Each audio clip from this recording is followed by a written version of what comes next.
பிரித்தானியாவில் பொதுமக்களுக்கு முன்னிலையில் தன்னை அநாகரிகமாக வெளிப்படுத்திக் கொண்டதற்காக உணவு விநியோகம் செய்யும் தொழிலில் ஈடுபட்ட தமிழர் ஒருவருக்கு சிறை தண்டனை விதிக்கப்பட்டுள்ளது. ஸ்லோவ் கிளிப்டன் வீதியை சேர்ந்த 47 வயதான சேதுபதி பெரியசாமிக்கு 6 மாதங்கள் சிறை தண்டனை விதிக்கப்பட்டுள்ளது.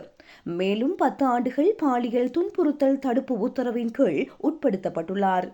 கடந்த ஆண்டு மார்ச் மாதம் 8ஆம் திகதி முதல் மே மாதம் 11ஆம் திகதி வரை பெரியசாமி உணவு விநியோகம் செய்யும் தொழில் செய்து வந்துள்ளார். தனது வேலையின் ஒரு பகுதியாக மெய்டன் ஹெட், ஸ்லோ மற்றும் விஞ்சர் ஆகிய இடங்களில் உள்ள பல முகவரிகளுக்கு சென்றுள்ளார். அந்த நேரத்தில் அவர் பொதுமக்களுக்கு தன்னை அநாகரிகமாக வெளிப்படுத்திக் கொண்டார் என கூறப்படுகின்றது. உணவுப் பொதிகளை விநியோகிக்க செல்லும் போது எதிர்பாராத விதமாக வீடுகளில் இருக்கும் பெண்களுக்கு தனது உறுப்புகளை காட்டி அநாகரிகமாக நடந்து கொள்வதையே ஒரு பழக்கமாக கொண்டிருந்தார். ஒன்றுக்கும் மேற்பட்ட தடவைகள் வெவ்வேறு இடங்களில் இவ்வாறான 5 குற்றச்செயல்களில் இவர் ஈடுபட்டது விசாரணையில் உறுதியாகியுள்ளது.